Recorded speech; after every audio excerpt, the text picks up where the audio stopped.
bom? Então, o nosso primeiro palestrante da CEMAP hoje é o Humberto Hriniewicz, que é ex-aluno do mestrado da Matemática Aplicada, da UFRJ. Ele fez doutorado no Instituto Curon, é professor licenciado pela UFRJ e professor da Universidade de Aachen, pela cadeira de Geometria e Análise. Em 2015, o Humberto dividiu o prêmio da SBM com o professor Pedro Salomão, do INUSP, e em 2018 ele teve a distinção de ser convidado como palestrante da sessão de Geometria do Congresso Internacional de Matemática, o ICM. Esse ano, o Humberto teve a distinção ainda maior de ser convidado como palestrante da terceira CEMAP e vai falar hoje sobre Geometria e Mecânica Celeste. Lembrando que as perguntas podem ser feitas durante a palestra no chat do YouTube e do Zoom, e no final a gente vai abrir um espaço para que elas sejam respondidas. Humberto, muito obrigada por aceitar o convite e por estar aqui presente para falar na semana. Bom, estão me ouvindo? Dá para ouvir? Sim, sim. Sim. Bom, primeiro eu queria agradecer o convite. É um prazer poder participar. Obrigado, Cíntia, pela introdução. A matemática aplicada é, sem dúvida nenhuma, o lugar onde meu coração mora. E realmente é uma honra muito grande fazer parte aqui desse evento que está muito apetitoso a semana inteira. Bom, eu vou compartilhar a tela aqui e a minha ideia é falar um pouco sobre alguns problemas que motivaram a geometria simplética como disciplina que tomou forma a partir da década de 80, mas que tem origens nos problemas da mecânica celeste, e problemas esses também que motivaram vamos dizer assim, estão lá nos fundamentos da teoria dos sistemas dinâmicos. Então, eu vou falar um pouco de mecânica celeste. Bom, eu vou compartilhar minha tela aqui e vou... Espero que funcione.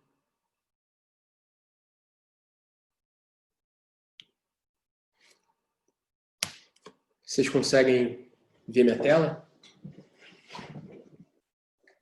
Conseguimos. Ok. Bom, eu queria falar um pouco sobre o papel do matemático teórico. O que é a matemática teórica? Bom, num certo sentido, isso é uma coisa polêmica, mas num certo sentido, a matemática, ela não é ciência. A matemática, talvez uma coisa mais fundamental ainda, que é a linguagem que a ciência usa para comunicar suas ideias.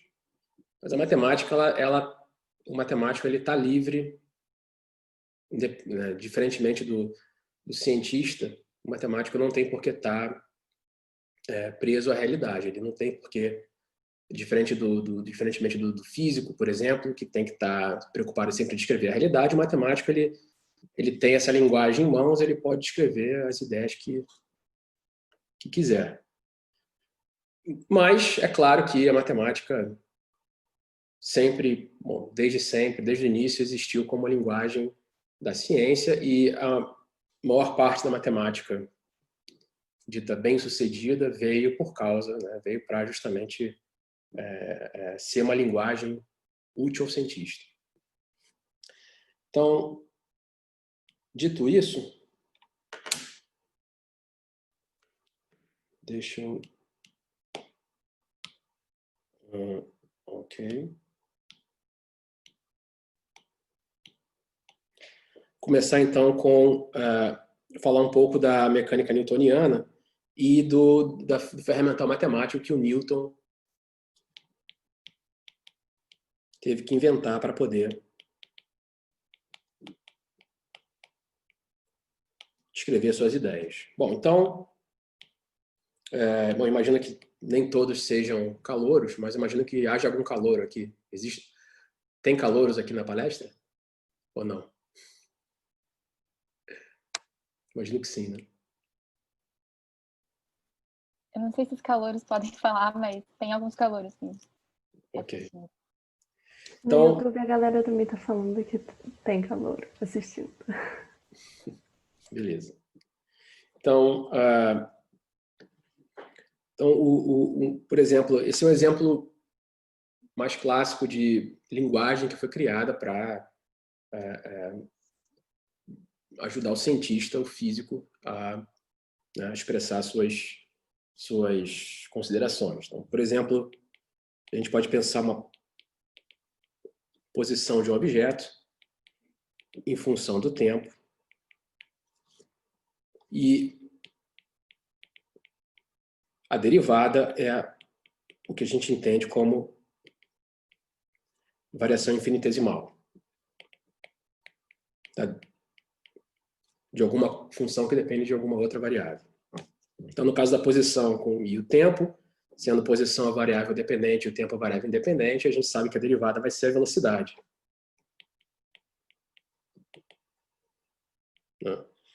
Se a gente calcula durante um trajeto que demorou um tempo ΔT para acontecer, a gente calcula a variação espacial e divide pelo tempo. A gente tem a velocidade média. E um processo de limite garante que a gente faz sentido, dá sentido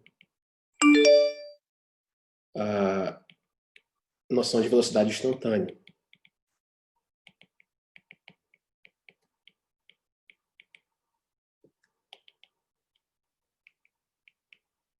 Então, nasceu assim a derivada justamente como linguagem, né? Uma ideia, assim, um modelo teórico para permitir que a gente tenha uma maneira de expressar a noção de velocidade instantânea. Bom, e a integral surgiu justamente para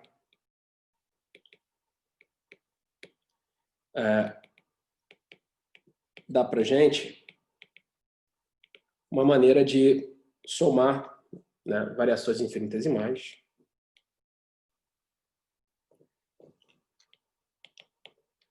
e obter uma variação total. Então, se a gente tem vários movimentos, e esse movimento é quebrado em vários pedaços, cada um que acontece num certo intervalo de tempo,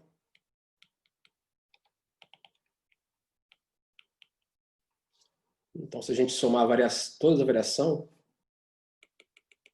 as variações, a gente obtém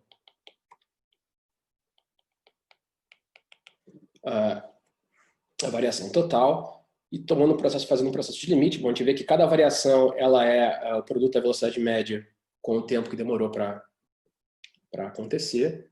E tomando um processo de limite, quando o máximo dessas variações temporais vai para zero, a gente obtém a derivada, a integral, desculpa. Vamos lá, no tempo inicial a um tempo final. E desse lado a gente obtém a variação total.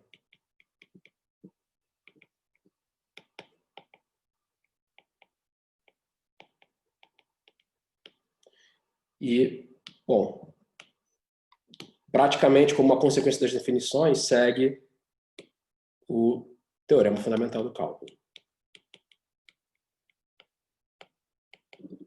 Então, esse é um exemplo, vamos dizer assim, mais acessível de linguagem que tem uma aplicação na ciência imediata. A gente precisa, para descrever mecânica, a gente precisa saber, quer dizer,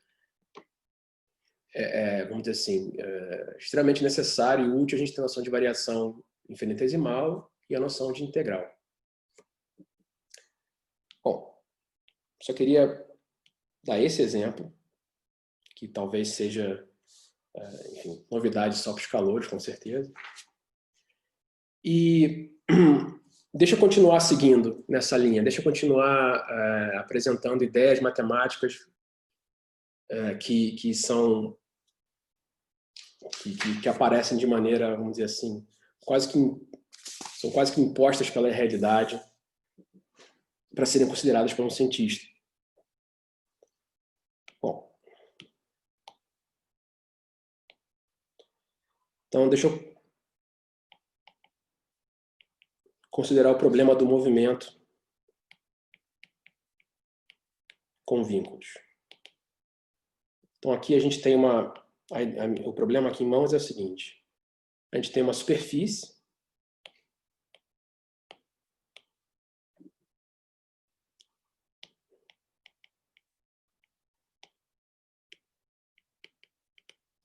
e, bom, tá aí, imagina que o que é uma superfície? Uma superfície, aparentemente é uma coisa complicada, mas na verdade é uma ideia extremamente simples, é um conjunto de R3 que tem a seguinte propriedade, né? Perto de um ponto desse conjunto, você pode descrevê-lo, né? Esse conjunto é descrito perto de qualquer um dos seus pontos como um gráfico, onde uma das 3 coordenadas é escrita como gráfico das outras 2. A única coisa é que você não sabe se a primeira que está sendo escrita como função da segunda e da terceira, ou se é a segunda em relação à primeira e à terceira, ou assim por diante, né? Então, tem 3 opções aí. Mas é só isso. E quando a gente tem um ponto nessa superfície, a gente tem um espaço de vetores tangentes daquele ponto. Tem aqui o famoso espaço tangente. O típico vetor aqui pensa como um deslocamento infinitesimal vinculado a acontecer sobre essa superfície. Isso aqui são os vetores tangentes. Ok? Então, a pergunta é como a gente faz mecânica, como a gente descreve movimento em cima de uma superfície, como a gente descreve essa noção de vínculo. Então, tem várias maneiras de fazer. Eu quero agora discutir com vocês a noção de sistema hamiltoniano. Então, bom, o espaço tangente é a união de todos o fibrado tangente, melhor dizendo, é a união de todos os espaços tangentes. A gente pode descrever assim, conjunto de pares, onde o ponto está na superfície e o vetor é tangente à superfície naquele ponto. Então esse cara daqui é o fibrado tangente.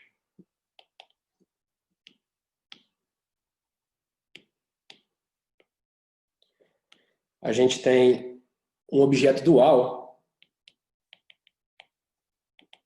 que é o fibrado cotangente.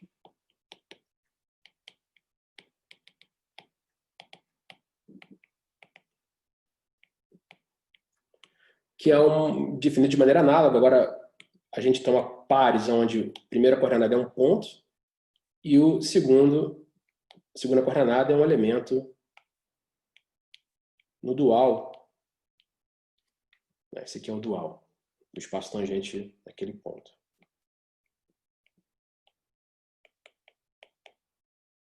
Então, é nesse espaço onde a gente consegue fazer, nesse espaço onde moram as equações de Hamilton da mecânica. Esse cara daqui é o chamado fibrado cotangente. Certo? E como a gente escreve o movimento de um sistema? Então a gente está pensando da seguinte maneira: os pontos dessa superfície é o que a gente vê, né? É a posição de uma partícula cujo movimento está restrito, está vinculado à superfície, e o fibrado cotangente é uma coisa assim meio esquisita, meio abstrata, mas a gente pode, a linguagem introduzida matemático irlandês no século XIX, Hamilton, ela é bem confortável para a gente escrever as equações da mecânica. Então, aqui, de novo, o que eu quero enfatizar é a ideia de linguagem, né? Então, se a gente toma coordenadas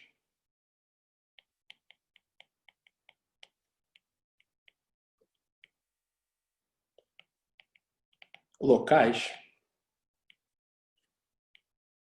em um aberto, que é uma vizinhança, U na superfície, então deixa eu fazer um desenho do que eu estou querendo dizer aqui. A gente tem aqui a superfície. Então, a gente tem um aberto, uma vizinhança de um ponto, e a gente tem uma identificação, né? Imagina que, como eu falei antes, uma superfície é simplesmente um conjunto de R3 com a seguinte propriedade: perto de cada um dos seus pontos, esse conjunto é descrito como um gráfico, onde uma das três coordenadas é a função das outras duas. Então, essa identificação de um pedaço da superfície com um pedaço do plano R2 é simplesmente, você pode pensar como uma projeção, né? Um gráfico que você projeta no domínio.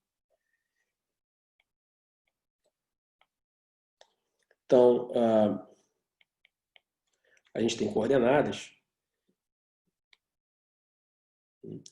e um ponto aqui correspondem 1 para 1, um ponto aqui corresponde com um certo ponto lá, e a gente,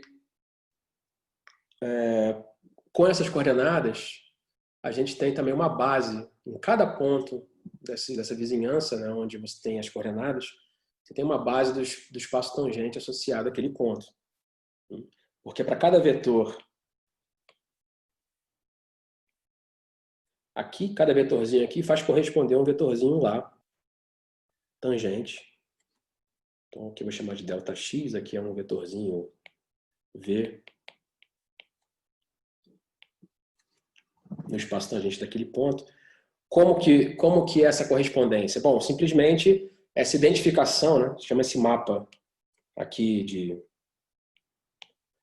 psi, aqui o V nada mais é do que a derivada de psi em x aplicado em ΔX. Então tem uma identificação aí dos vetores de R2 com os vetores tangentes a um certo ponto. E, bom, uma vez que a gente tenha uma função no fibrado cotangente, essa é chamada a tal da função hamiltoniana, essa função, né, localmente pode ser escrita como uma função de x, onde x é x1 e x2, e p, onde o p é P1, P2, são as coordenadas do vetor cotangente. O que é um vetor cotangente? É um elemento, né, nesse caso aqui, são coordenadas que estão descrevendo um dado elemento do espaço dual ao espaço tangente da superfície no ponto que corresponde ao ponto X. Certo? Mas na medida que a gente tem essa maneira de descrever vetores tangentes como vetores em R2, o R2 ele vem com uma base canônica. E essa base canônica tem uma base dual que serve para descrever coordenadas no espaço dual. Ok? Então, aqui coordenadas em TQS dual, onde o Q, né, corresponde ao ponto X. E a equação do movimento, né? Então, o espaço cotangente é um espaço meio mágico, porque ele tem essa estrutura, né, que te permite dizer o seguinte: dada qualquer função nele, você consegue escrever um sistema de equações diferenciais que é meio canônico, meio intrínseco aí do problema, que é o seguinte: são as equações de Hamilton.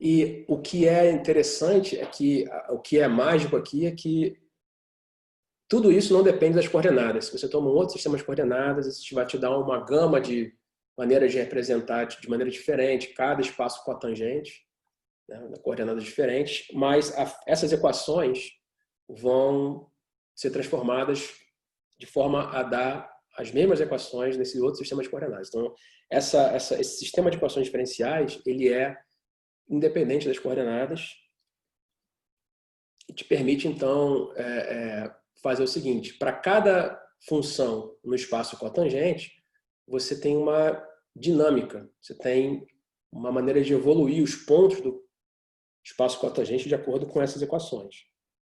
Então, tem um sistema dinâmico, tem uma equação diferencial que evolui os pontos. Os pontos do fibrado cotangente são os chamados estados. Muito bem. O exemplo, só quero, antes de terminar essa discussão abstrata, só quero dar um exemplo canônico aqui, é o fluxo geodésico. Um exemplo típico é o exemplo da energia cinética.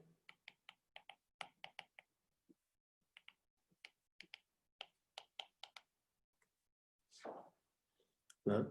E nesse caso, se eu desenhar de novo a superfície, né, se eu desenhar aqui um ponto e um vetor inicial, eu posso fazer o seguinte: o fluxo geodésico ele depende da geometria. Aqui eu estou vendo a superfície, ela é um objeto dentro de R3 e o R3 ele tem tem o produto interno euclidiano usual. Então, em cada espaço tangente, o produto interno euclidiano de R3 ele induz um produto interno em cada espaço tangente. E, bom, a gente sabe que um produto interno é aquilo que permite a gente identificar. Quem já fez álgebra linear, né, sabe que o produto interno permite identificar elementos do dual com elementos do próprio espaço. Né? Então, é uma maneira de identificar covetores com vetores. Então, se esse vetor V é identificado com um covetor através da métrica do produto interno euclidiano, então a gente tem um ponto, né, Q e o covetor que é dado pelo produto escalar com V. E isso dá, então, um elemento, dá condições iniciais para as equações de Hamilton, e a gente pode, então, evoluir o sistema e tem a geodésica. Então, deixa eu escrever melhor isso aqui. Aqui,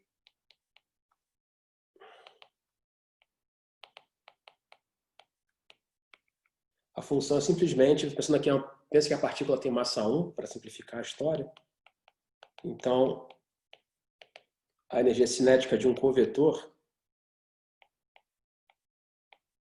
é norma quadrada sobre 2 do vetor, né, onde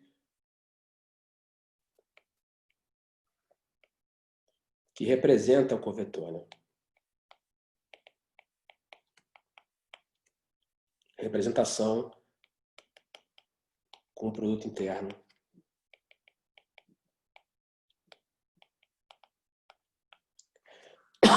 euclidiano. Ok?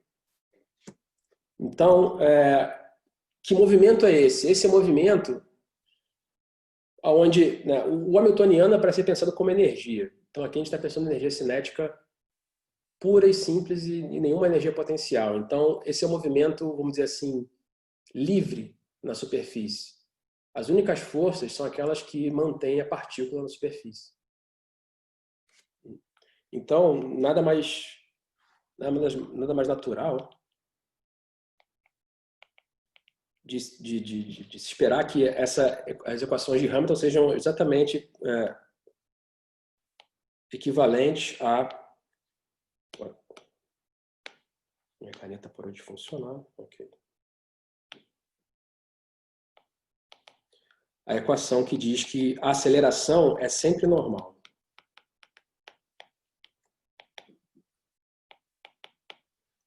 Na medida em que não tem aceleração nas direções tangentes, isso merece ser chamado de linha reta. Né? A aceleração é só na direção normal. Claro que se a superfície fosse um plano, você teria uma linha reta de verdade. Tá, então, esse era o exemplo que eu queria dar. O exemplo do exemplo é a esfera redonda, o caso particular da esfera redonda, onde a gente, né, sabe que as geodésicas são dadas por interseções de planos pela origem, ou planos pelo centro. Esse desenho aqui não ficou muito bom. Se você corta a esfera redonda por um plano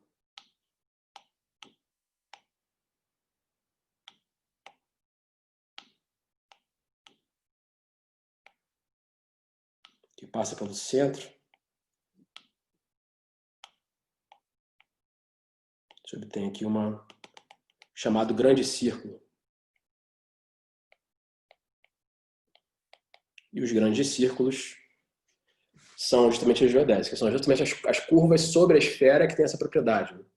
Que a aceleração,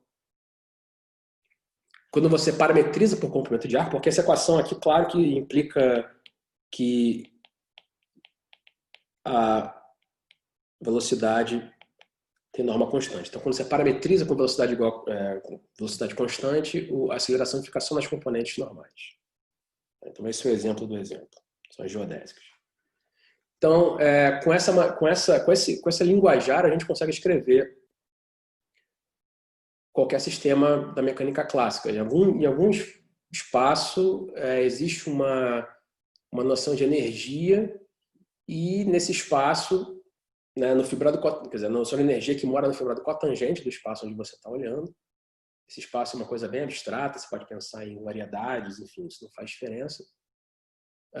E as equações de Hamilton não dependem de coordenadas e você pode escrever, então, sistemas hamiltonianos em qualquer espaço de configurações.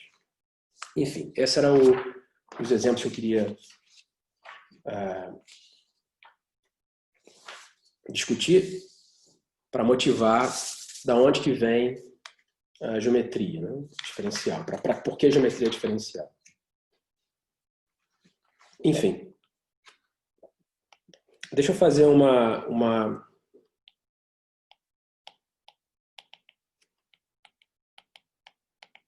parênteses aqui sobre mecânica clássica, tá? De novo, para ilustrar como que a matemática, né, o cálculo, a geometria diferencial, etc., vieram como linguagem para modelar problemas físicos. Então, a preocupação dos físicos é entender questões, modelar como que a natureza se apresenta, como os movimentos se dão, e eles pedem alguns axiomas. Então, o primeiro axioma aqui, dados posição e velocidade iniciais, o movimento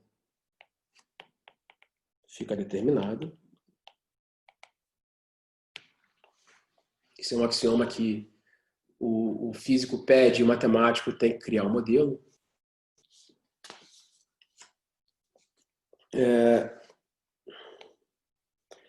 Existe uma noção de simetria, né? Uma noção de isotropia das leis da física, pelo menos das leis da mecânica clássica. Existem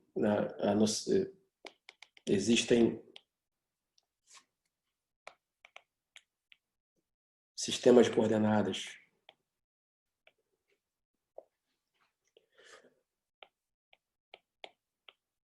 nos quais valem a lei da inércia,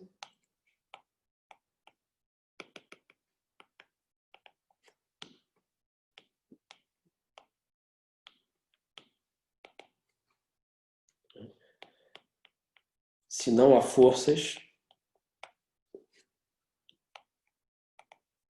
agindo sobre uma partícula,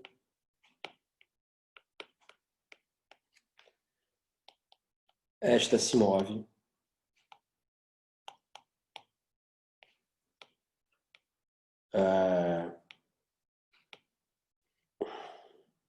vamos dizer, esta, melhor dizendo, descreve um movimento retilíneo uniforme. Lei de Nernst, também conhecida como primeira lei de Newton, essa lei ela dá uma ideia do que mais ou menos o que é força, né? Continuando, a gente precisa de mais simetria, a gente precisa entender como que as referências iniciais se comportam em relação ao outro. Então a gente precisa entender o primeiro princípio da relatividade,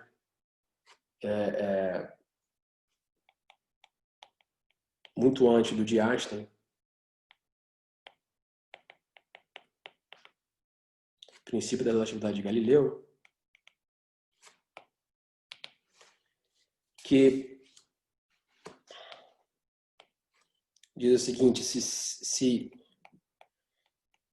C1 e C2 são dois sistemas de coordenadas, C1 inercial e C2 descreve um movimento retilíneo uniforme em relação a C1 ou é dado a partir de C1 por um movimento rígido,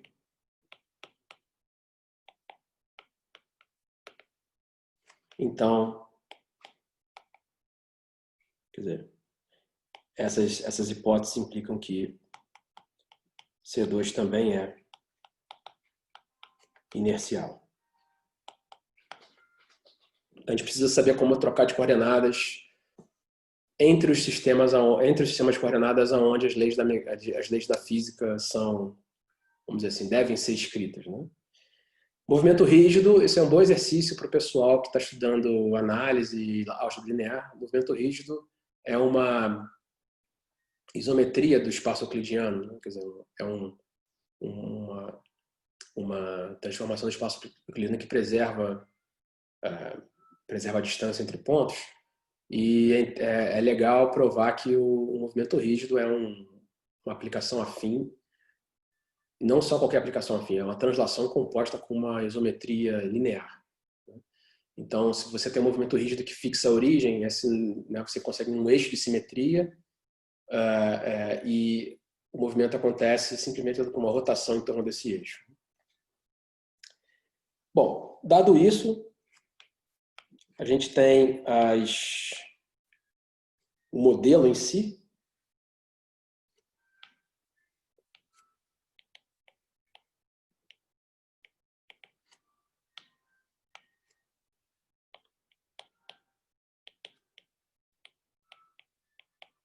Que é no momento onde a gente finalmente usa a ferramenta, usa a linguagem, que é o cálculo diferencial, para expressar as leis da mecânica.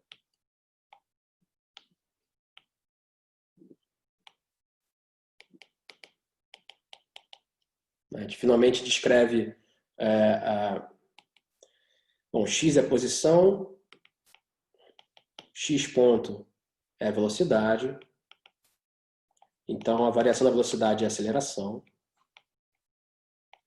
E aí, nesse momento, o físico-matemático faz a escolha de descrever a noção de força como um vetor e o movimento então se dá por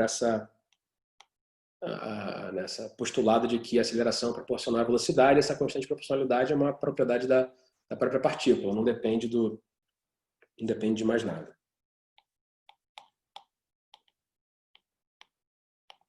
E a última peça do modelo é a lei da ação e reação. Quando uma partícula sofre força dada pela influência de uma outra, a outra também sofre uma força igual, mesma magnitude, mesma direção e sentido oposto. Bom, muito bem. Então, com essa linguagem posta com esses axiomas, a gente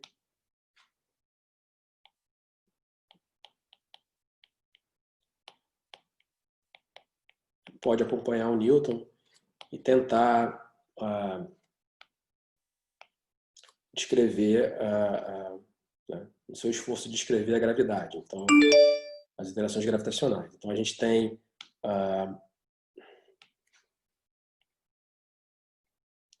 duas partículas, suas massas, e a gente sabe que, enfim, tem as suas posições em relação a uma origem. A lei da ação e reação, essas forças, na força que a partícula 2 exerce sobre a primeira é a mesma que a partícula 1 exerce sobre a segunda, com sentido oposto. E, bom, se alguém tiver perguntas, por favor, me interrompa, tá? A ideia é ser bem informal aqui. E, então, eu quero só terminar. Eu tenho 50 minutos nessa palestra, só confirmando aqui o tempo. Isso, a gente pensou 50 minutos e mais 10 para as perguntas. Mas, okay. Então,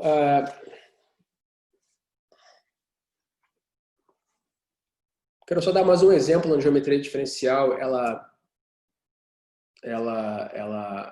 vem como linguagem para o físico, quer dizer, atua como linguagem para o físico descrever suas preocupações, vamos dizer assim.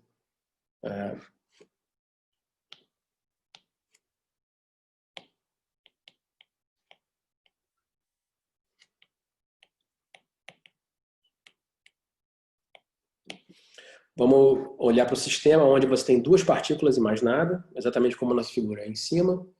É um sistema, não tem mais nenhuma partícula no universo, uma coisa ideal, né? As outras partículas estão muito longe. E, bom, nesse caso, a coisa é descrita de maneira muito simples. Se você descrever por zeta a posição relativa dessas duas partículas, então as equações se escrevem dessa maneira, né? O sistema acima ele pode ser rearranjado e reescrito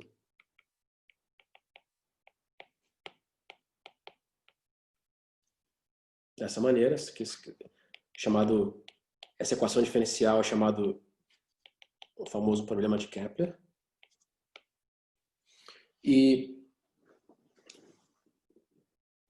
essa foi a maneira que o Newton pôde explicar as leis de Kepler. Que, essencialmente foi o que finalmente fez o Newton atingir a fama que ele atingiu, foi a descrição das leis de Kepler, quer dizer, o sucesso do seu modelo para explicar as leis de Kepler.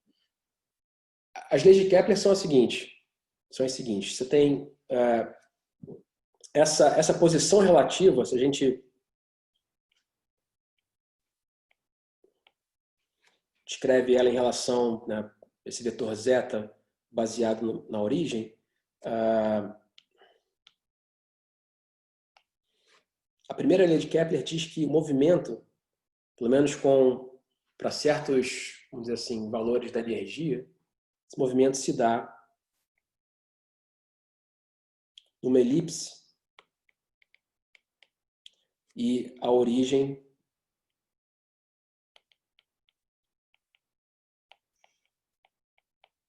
é um dos focos dessa elipse. Essa é a primeira lei de Kepler. A segunda lei de Kepler afirma que se a gente parametriza, né, de acordo com a equação diferencial, parametriza a posição na posição do vetor zeta, que é a posição relativa entre os corpos, como função do tempo, em tempos iguais, a área varrida pelo setor é igual. Então, né? Você imagina que daqui para cá, você imagina que a área varrida seja muito menor, mas o fato é que ao varrer a área vermelha, o corpo, o vetor zeta viaja muito mais devagar do que ao varrer a área amarela. Então, no final das contas, se essa área vermelha for varrida no mesmo tempo em que a área amarela foi varrida, essas áreas são iguais. Essa é a segunda lei de Kepler. E a terceira lei de Kepler diz que o período, essencialmente,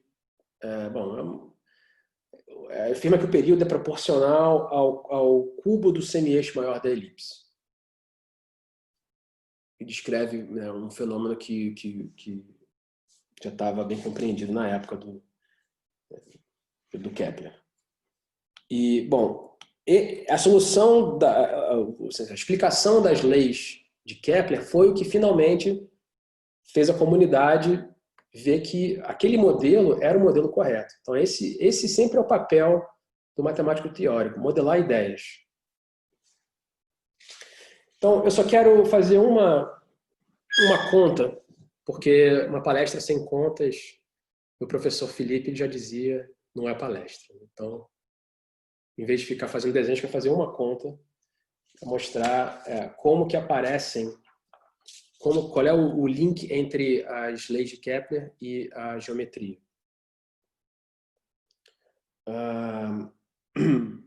Muito bem. Então,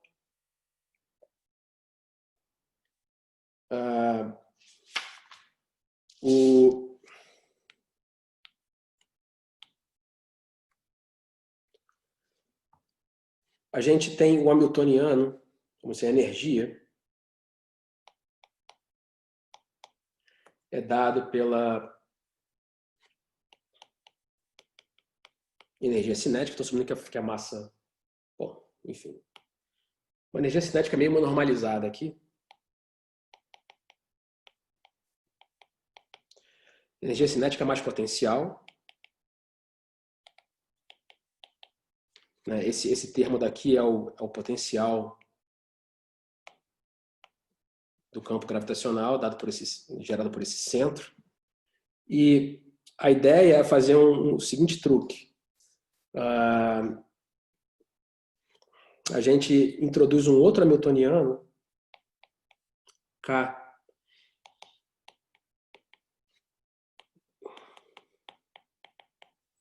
dado por essa fórmula, onde E é o valor de H. Repara que as equações de Hamilton, uma coisa que eu não disse antes, as equações de Hamilton implicam, né, que se você deriva o próprio valor da hamiltoniana, você vai ter o quê? Você vai ter Q ponto com o gradiente de Q em relação a H, mais um P ponto vezes o gradiente de P em relação a H, mas o gradiente de P é o gradiente em relação... O Q ponto é o gradiente em relação a P, e o P ponto é o gradiente em relação a P, e isso se cancela e dá zero. Então, o H é conservado. Então, aqui é a famosa explicação do fenômeno que a gente conhece bem, que é a preservação da energia. Então, vamos chamar de E esse valor de H, e as leis de Kepler, na verdade, só valem para energia, para esse hamiltoniano, quando ele tem valor negativo da energia. Então, se a gente introduzir esse novo hamiltoniano, a gente vai ter a seguinte equação. A gente reescreve o K como meio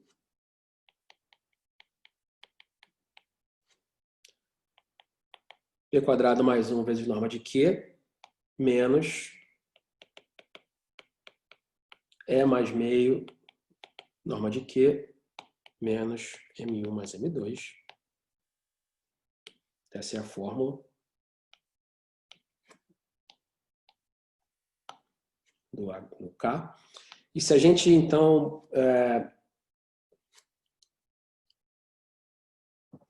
a gente vai olhar para novas equações de movimento.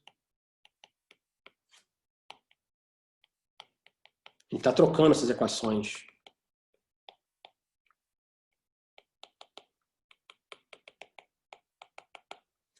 Esse sistema de equações por esse. E, bom, o fato é que, repara, o gradiente de H, ele é constante, quer dizer, o valor de H é constante, né? Igual a E. Então, você vê que o K é o produto de uma função vezes H menos E, que é zero. Então, pela regra do produto, né, as equações são as mesmas a modo de uma reparametrização no tempo. Então, mesmo movimento, módulo, reparametrização no tempo. Então, a gente pode trocar as equações. E agora a gente faz uma coisa que só podemos fazer porque temos o modelo em mãos, né? A vantagem quando você tem uma linguagem bem imposta, você pode, vamos dizer assim, deduzir propriedades que você não deduziria antes se você não tivesse a linguagem correta. Então, o que a gente pode fazer é uma transformação esquisita, onde lambda é um parâmetro ainda a ser determinado.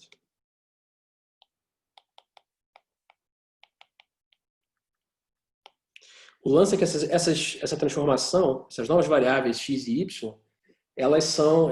bom, essa transformação ela preserva a cara das equações de Hamilton, chamada transformação simplética.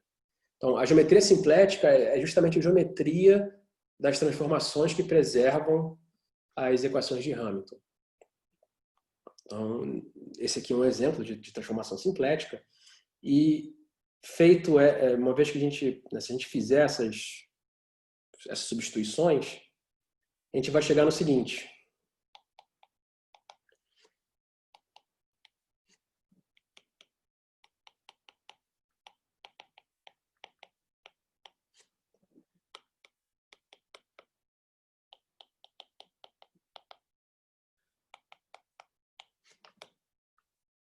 Chega nesse formato do hamiltoniano. E aqui a gente, então, pode escolher o nosso lambda. A gente escolhe lambda sendo raiz de menos 2e, e quando a gente substitui aqui, isso zera. Então, o nosso hamiltoniano finalmente tem a seguinte cara.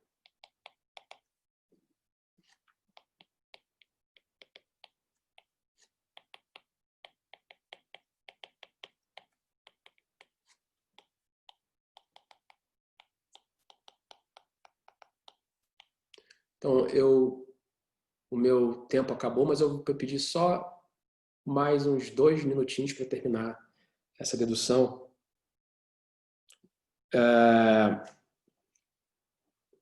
E a gente está olhando para o nível de energia K igual a zero, que corresponde ao nível de energia H igual a E.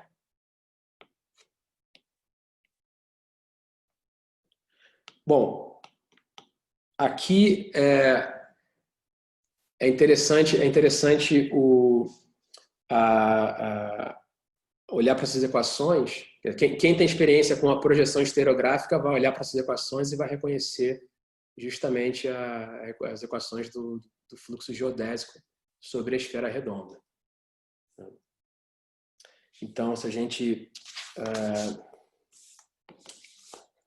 massagear essas equações, a gente introduz a projeção estereográfica. Repara, a projeção estereográfica ela faz o seguinte. Você tem aqui a esfera redonda, você escolhe um plano que passa pela origem, escolhe o polo norte associado, por exemplo, um dos polos, e você projeta.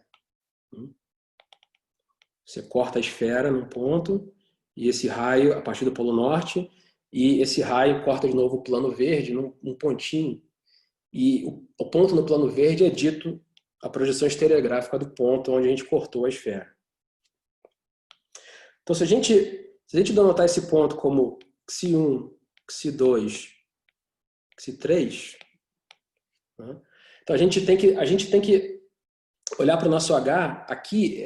Se a gente quer ver isso como energia cinética, a gente tem que ver o X como posição e o Y como vetor cotangente.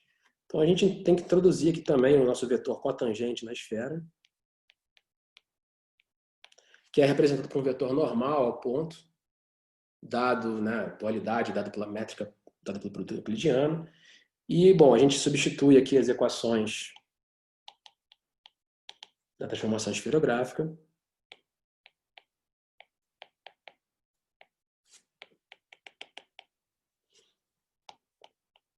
As coordenadas, tem que ver como é que transforma as coordenadas do covetor, não do vetor tangente, mas do covetor tangente.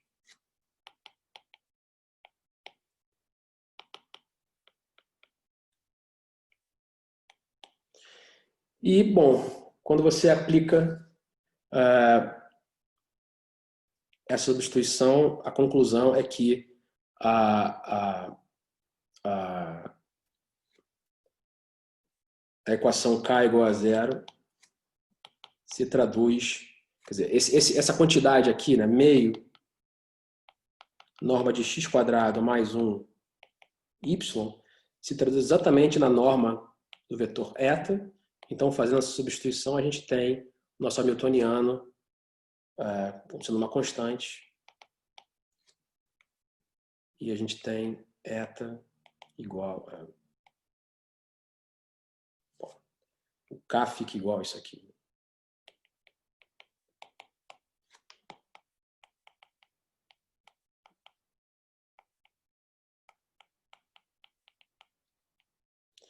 Então, esse é o fim da minha conta, né? As equações do movimento do problema dos dois corpos, ou seja, soluções do problema de Kepler, são descritas como, a partir dessa parametrização, como as equações do fluxo geodésico sobre a esfera redonda. E então, daí, por exemplo, você não deduz a primeira lei de Kepler, que todas as trajetórias são elipses, mas você conclui que todas elas são periódicas. Todas elas são projeções que vêm da esfera no plano desses movimentos que são os grandes círculos. Isso revela também, como essa esfera é redonda, isso tem uma simetria. Tem um grupo de simetria tridimensional aí, que são as rotações, e isso também se traduz em simetrias das leis da física. Essas simetrias, então, são exploradas para a gente continuar usando o nosso modelo e cavucando, vamos dizer assim, expondo mais e mais propriedades desse sistema. Enfim, eu só queria... Quem me conhece sabe que eu não gosto de ficar falando, enfim, sobre coisas muito complicadas. Eu queria justamente dar aqui para mostrar para os alunos qual é o papel da matemática com a física, né? O papel justamente esse de linguagem. Enfim, espero que, enfim, a gente pode discutir mais se alguém tiver interesse, e obrigado pelo convite. Desculpa aí os 5 minutos de atraso. É isso, Humberto. Muito obrigada pela sua palestra. Eu queria, então, agora, a gente selecionou algumas perguntas, eu vou te fazer elas brevemente. Então, a primeira pergunta é do Rodrigo Schaeffer, que perguntou: você, como pesquisador na área de dinâmica hamiltoniana, que tem aplicações na mecânica celeste, o quanto você acha que existe de troca de ideias e colaboração entre matemáticos e astrônomos? Existe, claro, existe bastante. Mas os astrônomos hoje estão... A mecânica newtoniana, da qual eu falei aqui a palestra inteira, ela já vamos dizer assim, foi substituída. Claro, substituída em geral, sim, mas claro que em exemplos particulares a mecânica newtoniana é muito mais eficaz do que a mecânica de Einstein, né? Mas a verdade é que a teoria da relatividade substituiu vamos dizer assim, a gravitação newtoniana, mas dito isso, os modelos não são tão diferentes assim. Na verdade, os modelos não são tão diferentes assim, e existe muita interação entre os matemáticos e os físicos para criarem softwares que possam desvendar, vamos dizer assim, os dados que vêm dessas observações feitas nos telescópios, e que as observações são geradas como é que se chama, no Hadron Collider, nesses aparelhos que colidem partículas. Enfim, tem uma interação altíssima entre físicos e matemáticos. Ok. Vou pegar outra pergunta aqui. O Thiago Rippel perguntou que tipo de vínculos físicos podem ser aplicados no estudo da mecânica celeste? Que tipo de? Vínculos físicos. Bom, imagino que seja uma pergunta realmente teórica, uma pergunta sobre a matemática em si. Então, bom, se essa for o sentido da pergunta, você tem os vínculos. Bom, os vínculos, esse vínculo que eu discuti aqui, que é o vínculo de uma partícula presa a uma superfície, é um chamado vínculo holonômico, onde só as